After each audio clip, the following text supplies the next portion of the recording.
So we are trying to push the industry forward as connected TV is really moving from like a teenager to a young adult in terms of maturity. And we're working closely with our marketers as more and more dollars have been moving to connected TV, given the COVID acceleration of cord cutting and people not watching linear and people on streaming. There's a lot that needs to change in order to have the transparency, the optimization capability, the measurement capability necessary to really scale in connected TV. So given our position in the ecosystem, we believe we can drive significant change and adoption of the right standards. And it is working with many different industry initiatives that already exist, but kind of pushing a lot of our partners to ensure that they're enabling this necessary evolution in connected TV.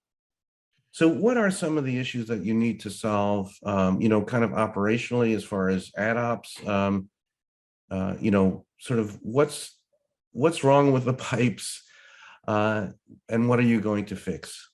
So our connected TV signals standardization initiative is focused on three key areas. Inventory signals.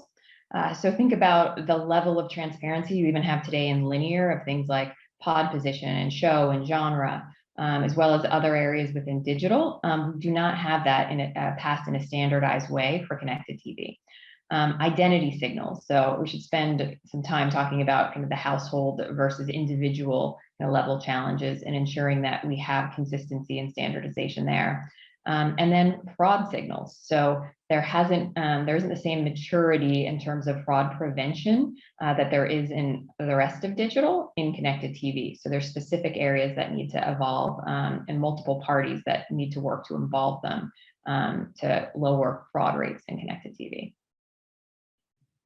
Tell us a little bit how you work with the SSPs and the DSPs, and you have a big background in programmatic, of course. What is sort of the programmatic landscape look like around CTV? What are you sort of hoping to solve? And I know that you launched the initiative with Magnite on the sell side and Yahoo on the buy side, and I know not exclusively, I assume, but tell us about your work in the programmatic space. Yes, so we're working with multiple parties. Those two are some that we wanted to highlight because we've had early wins with. But if you think about it more broadly, we're working with across all of our publisher partners in the ecosystem to be able to either pass inventory signals, adopt consistency and identity signals, or have new implementation in terms of fraud prevention. And that in order to do all of these things, you have multiple parties, right? The publishers have to pass or implement. SSPs need to kind of receive and collect those data sets. And then DSPs need to make those data sets available and that we can actually visualize and optimize on within the DSP. So we're working really cross-industry initiative, and you'll see as we make more progress, more partners being added. Megan, so let's talk about the promise of CTV. You're trying to fix it. What are the opportunities? And we're particularly interested in the opportunity to reach, to use CTV as a targeting, to reach specific audiences and individuals around, understanding both the household and groups. What's the promise of CTV in terms of identifying and serving a diverse audience of people, of users? What's that prospect? What's the promise there, and what do you hope the future is? So when we talk about really identity signals in this component of our initiative, the first thing that's really important to understand is we think that at this time, households are the right compromise, right? There's a big piece of individual level or household level, but we are approaching this as what we think is realistic right now is to be planning, and our cross-screen planning tools will be working at a household level. I think over time we'll be able to mature. So examples is like as the publishers actually start to better categorize things like when individuals log into different profiles within connected TV and have that organized, I think we could get to individual level. But right now, anything that I have seen and we've looked at broadly of trying to get from household to person level within connected TV is kind of big, scary guesses where they're modeling based on really without kind of the accurate truth sets. So While we want to push the industry and think there's a future around individual level planning and optimization, we're really looking at a household level this year. And so one of the things in this, our initiative is ensuring we actually create the right protocols around a translation layer between household and individual. So things like UID 2.0, where we were the first holding company to endorse, is at an individual level.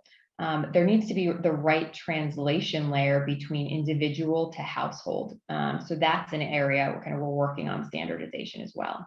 But want to make it clear as we're looking at what does cross-screen planning look like for our clients, and then what is when we're testing new currencies, we're going to be testing those currencies at a household level at this point in time. So I think that's a big big point of differentiation and a big kind of taking a stand, given there's a lot of lack of clarity of, yes, we ideally would like to get to a person level, but we aren't there. So we need to work with what makes sense and what will drive the highest client ROI now, and that's a household level.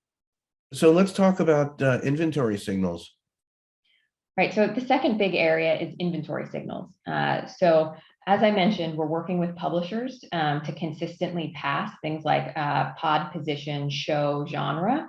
And that both has to be standardized within the RTB protocol, that has to be accepted by by SSPs, and then visualized within DSPs. So we've seen adoption, kind of broad acceptance and excitement really from the mid-tier publishers, and then there's kind of varying levels of adoption from top publishers. But we think over time, this is something that we'll see much further adoption on. So having that inventory level transparency for optimization will be critical. And then the last is fraud signals.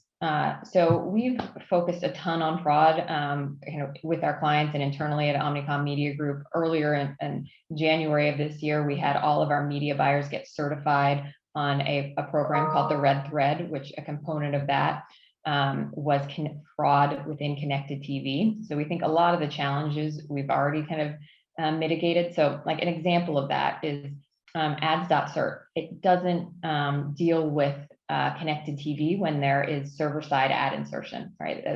It doesn't track kind of the point of origination. So that is an area that we need to evolve as we're evolving connected TV, but that's an area that we can ensure the way we're looking at is we know the point of origination by working directly with those sellers. So that's an important area. Another is the adoption of the connected TV open SDK. That we want to push publishers to continue to adopt. So we have things like measurability and viewability. And then anti-fraud SDKs need to go deeper into the sell side. So working with the device manufacturers and even operating systems, that's the only way we're really going to be significantly improving fraud in connected TV.